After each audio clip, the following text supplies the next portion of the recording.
with the price soaring today, I mean, as we talk, we're just under $64. People are going to be sitting there on their hands thinking, my goodness, we're missing out on this. What do we do?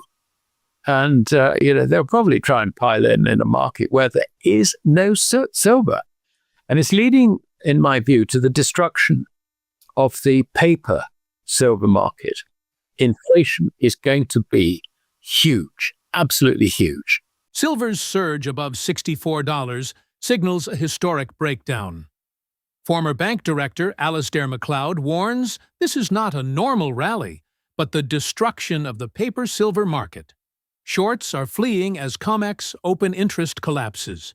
The driver is a brutal physical squeeze. China is hoarding supply with new export licenses, while India's solar manufacturing boom creates insatiable demand. The Fed's new QE program, buying T-bills to fund the Treasury, is very inflationary, setting up destructive inflation for 2026 to 2027. Macleod draws a chilling parallel to Weimar Germany in 1921. Gold is front-running a dollar collapse. The only protection: get out of credit and into real legal money. Gold. Subscribe to Fine Metals for future updates. Sort of squeeze in an individual stock. But in commodities, I mean, this can take a commodity up 3 or 4 times over the period of a quarter or two. Silver has been suppressed by China in terms of price for years. The Silver Institute reckons that it's been in supply deficit for the last 5 or 6 years. The shorts don't want to be short anymore. And if the shorts aren't going to be short, then, the quantity declines. And that's really what we're seeing. And as to where it stops, I mean, the squeezes in commodities, are a lot more vicious than any squeeze you see in an investment category like stocks or, currencies or bonds or whatever. Lease rate in London is back up at 6-7%. The shortage is still there. So what we're seeing is an industry-driven re-rating. And the fascinating thing is that speculative interest or investor interest in the West is minimal. And I think the other thing, as far as China is concerned, is that they can see that demand for silver is now going off the charts, and they're not willing to supply it anymore. The reason it's going off the charts is because India is becoming a major force in terms of silver demand. It so happens that China is now in the position where for years 26 and 27, she is introducing a new export licensing regime with the explicit purpose of protecting China's own domestic supplies of silver. The Indian population collectively appear to be taking the view that they'd rather hang on to their scrap silver than sell it for rupees. The obvious story there is that, well, it reflects the gold price rising. The second thing is, who cares about pricing these things in gold? But that shows an ignorance of really what gold is. Gold is stable money. It is money without counterparty risk. It is money which credit used to refer to. That basket of base metals is going to rise. I'm not saying when, but now seems quite likely. It is going to rise, measured in gold, by a factor maybe of 4 or 5 times in order to get back to that normal level. And if at the same time the purchasing power of dollars, euros, whatever, declines, then you can see that there is a massive bull market potential measured in depreciating dollars. The situation in late 1921 in Germany, you had a stock market which had tripled. It then crashed on December the 1st. But before that crashed, the Reichsmark price of gold started rising very, very steeply. What have we got now? We've got exactly the same situation.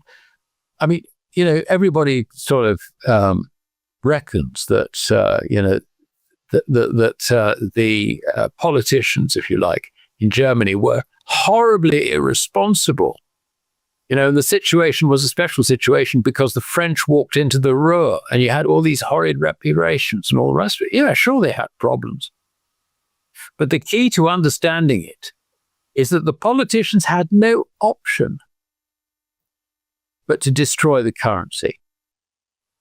And Helfrich, who was finance minister, presided over this. He knew what was happening. And not only that, but this was the man who devised the way out of the currency collapse, which was then overseen. I mean, the recovery was overseen by Schacht. So, these guys knew what they were doing, but they were absolutely powerless to stop it. Do we see today that today's politicians will be able to stop it? I don't think they even understand what the hell they're doing, let alone know what they're doing, understand that they've got no option but to destroy the thing. They're destroying the thing from a position of complete and utter ignorance. That is today's reality. You've also got the entire macroeconomic community who do not understand economics. They do not understand money, and they do not understand credit, and they don't understand the difference between the two. It sort of thinks, and it could well be true that there is a liquidity squeeze in the offing unless it does QE. It learned from last time that the QE that you do has got to be in T-bills or, if you like, T-bills, agency debt, whatever, of less than a year maturity, because otherwise you just end up piling up losses on your balance sheet if, in the unfortunate event, bond yields rise. Now, I mean, bond yields haven't risen on the announcement, but I wouldn't expect that. It's just got to settle down a bit. But there's no doubt that the background to this, rather than just purely a liquidity problem, is that it's getting increasingly difficult to see how, with the budget deficit running away, I mean, October was a record, apart from the at the time of COVID, the first month of the new fiscal year, record borrowing. But the fact of the matter is, that's where the bubble is. That is where the collapse is going to come from in equities. We could well be beginning to see it. There's so many coincident factors suggesting that that is quite possible. I wouldn't forecast that this is the moment that the equity market peaks out, but I wouldn't hold equities. No way. That's where we are. The FOMC minutes confirmed that the Fed is going full inflation. So now the consequence of this has been to push up gold and silver. Now, silver is a special case, but for the first time in, I don't know, a week or two, gold has suddenly really started to rise. I mean, I haven't actually seen how much it's risen by, but it's, if I can just get it up on my screen, I mean, it really has. It's motoring. Hold on a second. Yeah, I mean, gold is up $52. It's just suddenly begun to move.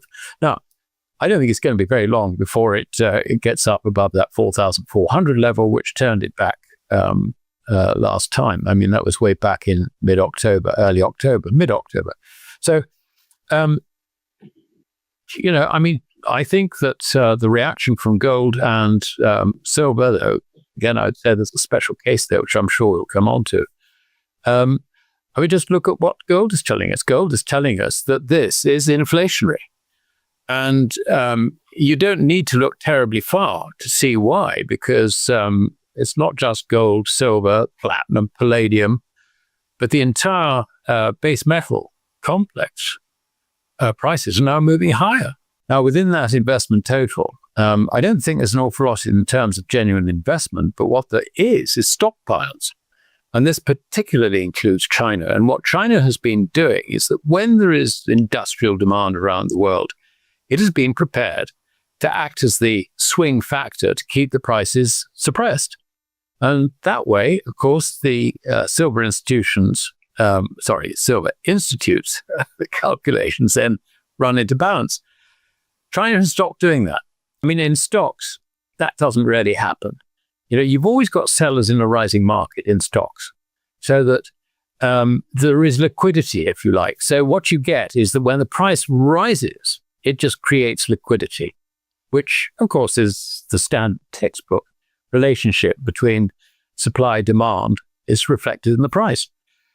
But in commodities, it's very, very different, because when a commodity really starts moving, all the industrial users tend to be in the same in the same situation, and the supply is relatively inflexible. I mean, you've got mine supply, and that's more or less it. You might have some scrap supply. Now, this is interesting, because in India, scrap supply, you'd think that on a rising price like this, there would be scrap supply, but no, there isn't. You certainly get this view. If you go around the country, you'll see that it's actually very, very tough for the medium and smaller businesses, all that sort of stuff. So you would think that there wouldn't be the demand for these metals. So why should they be rising? Well, there's a twofold answer to that.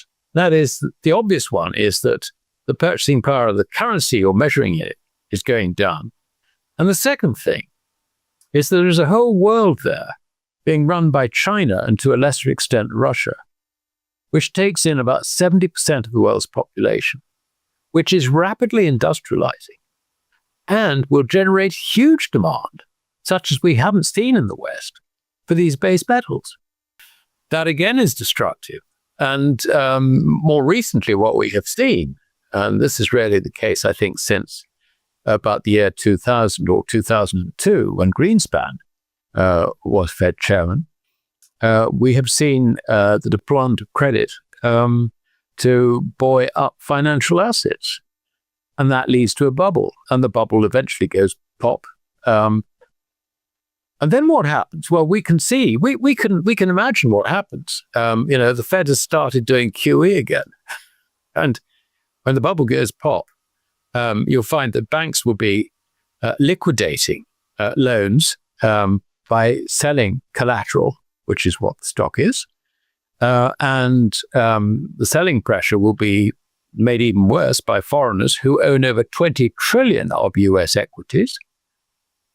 And the Fed will be in there trying to support the whole caboodle. And just think about the amount of QE that would be required to do that and keep the banking system from going under, to keep the whole derivative system from going under, which incidentally Silver is sort of suggesting is a risk.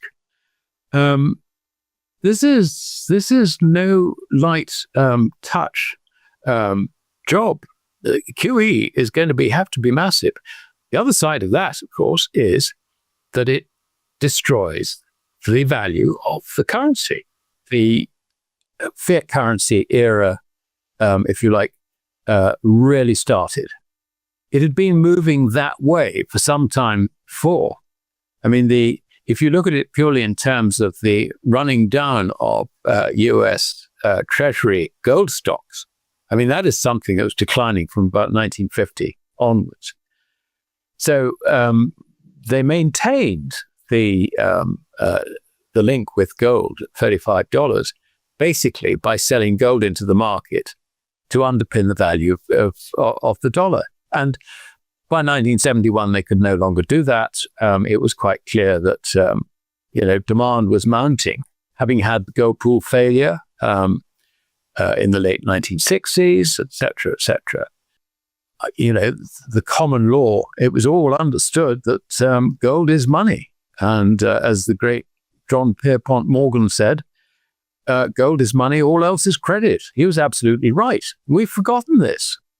I mean, we really have forgotten it. It is extraordinary. And, even Austrian school economists who you would think would have a better grasp of classical economics, they've lost the plot on this. They really have. And in fact, they never really had the plot in the first place because they never really understood how bank credit originated. I think the only way in which you can protect yourself is learn to understand why it is all going wrong, how it is all going wrong, and how to protect yourself from it. And that's what I try and do through my Substack.